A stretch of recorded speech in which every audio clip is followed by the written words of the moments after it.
ሲመጣ ልጁን አሳይተሽ ከፈለሽ ሰላም አለ ማለት ትችያለሽ፣ መብትሽ ነው። ከፈለሽ ሰላም በዩ የፈለግሽው ነገር ማለት ትችያለሽ። ግን ደግሞ ልጁ ማየት መብት። አንቺ ማነሽ? ምንድነሽ? የውሽምነት ድርሻሽን ራሱ በቅጡ ያላወቅሽ ሴት እኮ ነሽ። ድርሻሽ ምን እንደሆነ እንኳን ያላወቅሽ ሴት እኮ ነሽ ወይዘሮ ሄርሜላ። ሩታ ልጇን የማሳየትም ያለ ማሳየትም መብት አላት። ሲጀመር ደግሞ አንቺ ጉሮ በላ አሁን ደግሞ ያዘችውን አፍቃሪዋ ጋር እንድትለያይ ወይንስ ፈልገሽ ነው? ምን ነው በቅናት ተንጨረጨርሽ? ስለሱም የተናገርሻቸው ነገሮች አሉ። በቅድሚያ ሰላም ጤና ይስጥልኝ የኔ ውዶች፣ ሰላማችሁ ይብዛልኝ በያላችሁበት። ይሄን ቪዲዮ ላይክ፣ ሼር አድርጉ። ሀሳብ አስተያየታችሁን በኮሜንት አስቀምጡ። እኔ እንደ ሄርሜላ አይነት ወርጋጣ ሴቶችን መረጋገጥ ድረስ ይለኛል። በተለይ ደግሞ የወለች ሴት ነሽ አንቺ ለምን አርፈሽ አትቀመጭም?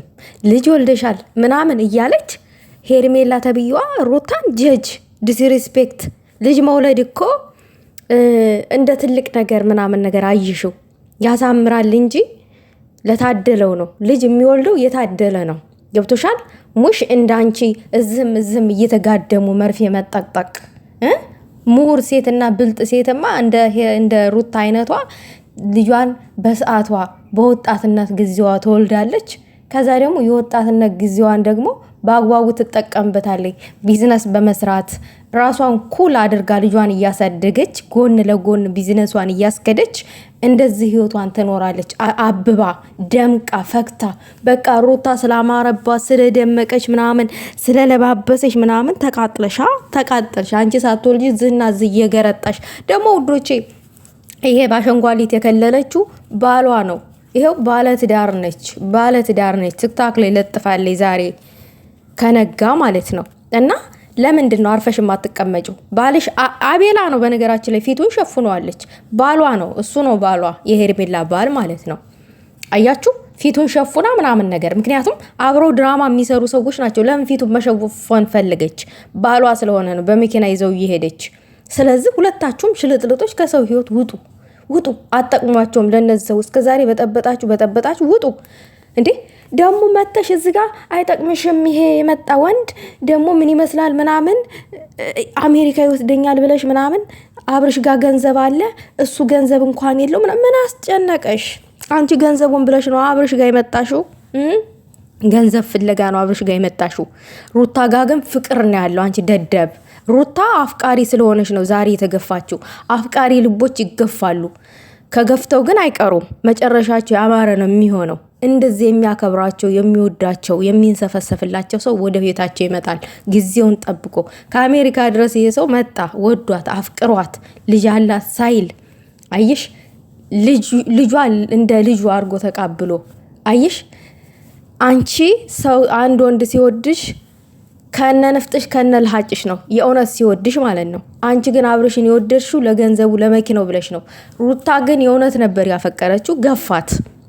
በእናንተ ስራ በእናንተ ይሄ ውስጥ ለውስጥ እየተሞዳሞዳችሁ አሁን ደግሞ የራሷ የተደሰተችበትን ህይወት ስትኖር መተሽ ጀጅ ታረጊያለሽ።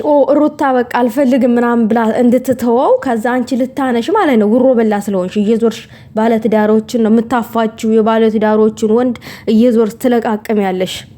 በጣም ይደብራል ሄርሜላ። ይሄ እንደ ሴት ልጅ ይደብራል ስናየው ነገሩን ማለት ነው። ሩታ እኔ ለሩታ ማለት የምፈልገው ከዚህም በፊት ብዬሻለሁ፣ ሩታ ራስሽን ጠብቂ። ያማረሽን ልበሽ፣ ያማረሽን ልበቢ። በቃ ራስሽን ኩል አድርጊ። ሰዎችን ለማቃጠል በዙሪያሽ ያሉትን ሰዎች ለማቃጠል ተነሽ። በቃ ማንንም አይከለክልሽም። ይሄ ወለደች አንቺ ወልደሻል የልጅ እናት የሚልሽ ወይኔ እግዚአብሔር እንደው ቆይ መውለድን እንደምንድን ነው የምታዩት እናንተ ሰዎች? አንቺ ቆይ ሴት አይደለሽ እንደ የወለድሽ ሴት ነሽ ምናምን የምትያት ሩታ የሚሰማት መስሎሽ ነው? እኛ እያለን አይሰማትም መቼም ቢሆን ማለት ነው። መቼም ቢሆን ልጅ አተው ልጅ ስጠን የሚሉ ስንት የሚጸልዩ አሉ። ገባሽ? የልጅን ክብር ወጉን አታውቂውማ። እኔ ደርሼበት አይደለም የምናገረው፣ በሰው ላይ ያለውን ደስታ ስለማቅ ነው። ልጅ እንደዚህ ደስታ ነው እንዲህ እላለሁኝ። ህይወትን ኑሮን ኖረውት ልጅ ወልደው አጣጥመው የሚኖሩ ሰዎች አሉ። እና ሁሉም ግን በጊዜው ሲሆን ነው። ሩታ ጊዜዋን በአግባቡ ነው የተጠቀመችበት። አንቺ በሩታ ጊዜ በሩታ ሰዓት ልጅ የለሽም። ያ ጊዜ ያናድድሻል። ለምን? የሩታ ታላቅ ነሽ አንቺ። አይሽ ራሷን እንድትጠላ የምትሄጅበት መንገድ ይሄ ራሷን እንድትጠላ አይደለም የሚያደርጋት። እንደውም ራሷን ሞርን እንድትጀግን ነው እያደረግሻት ያለሽው።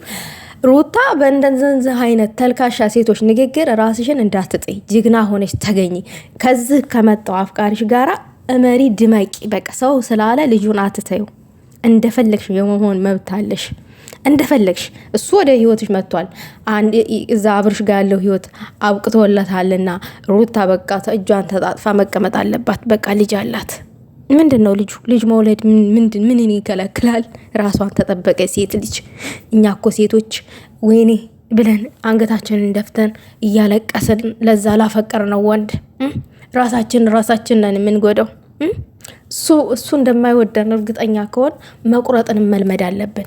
ልክ መውደድን እንደለመድ ነው፣ ፍቅር አሰጣጥን እንደለመድ ነው እንደምናውቀው ሁሉ መጥላትንም ማስተማር አለብን። በተግባር ፍቅርን እንዳሳየ ነው መጥላትንንም በተግባር ማሳየት አለብን። ቆራጥ መሆን አለብን። ሩታ ለኔ ጅግና ናት። አሁን ላይ የምሬን ነው የምላችሁ። በቃ አየችው አንድ ስህተት፣ ሁለት ስህተት፣ ሶስት ስህተት ተደራረቡ። በቃ ለምን ትቃጠል? ለምን ያለ እድሜዋ ታርጅ? እንዴ ውዶቼ፣ ንዴት እኮ መጥፎ ነው ውዶቼ። ያለ እድሜያችሁ እንድታረጁ ያደርጋችኋል። አትናደዱ። ለማንንም ቦታ መስጠት የለብሽም ሩታ፣ ለማንንም። አንቺ ግን ከሩታ ህይወት ውጪ ምን ታደርግሽ? ሩታ ደግሞ ይችን ሴት እያገኝሽ አታውሪያት፣ መልስም አትስጫት፣ ናቂያት። እኔ ይህንን ነው ማለት የምፈልገው ለአንቺ። የማይመጥንሽ ቦታ ላይ አትገኝ። ሲጀመር ይሄ የኔ ቦታ አይደለም በይ። አንቺ ግን በጣም የምታሳፍሪ ነሽ። ሩታ ለማሸማቀቅ የወለሽ ሴት ነሽ ምናምን፣ አይመጥንሽም፣ ይሄ አይሆንሽም ምናምን ነገር። ምን ቤት ነሽ አንቺ? ምን ቤት ነሽ ደግሞ? ሌላ ምንድን ያለች አብርሽ ልጁን እንዲያይፍቀጅለት ምናምን ነገር። አንቺ ምን አገባሽ? የማሳየትም ያለ ማሳየትም መብት አላት። አብርሽ 5 ደቂቃ ነው ከሩታ ጋር የተኛው። ሩታ ግን 9 ወር ሙሉ በማህፀኗ ተሸክመው የዞረችው ልጇ ነው። ገባሽ? አንቺ ድንጋይ አልወለሽማ፣ አላረገሽም፣ አላየሽውም፣ ህመሙን አላየሽውም፣ አልገባሽም። ስለዚህ አንቺ የምትችው አፍሽን መክፈት ብቻ ነው። ከዛ ውጭ ምንም ነገር ማድረግ ስሜቱ አይገባሽም። ስለዚህ ልጅቷን ተያት፣ አታጨናንቂያት። የፈለገችውን ህይወት የመኖር መብት አላት። እንዴ ምን ሆነሽ ነው? አልበዛም እንዴ? ማረም ሲበዛ ይመራል። ሄርሜላ ተከበሪ እንጂ ተከበሪ።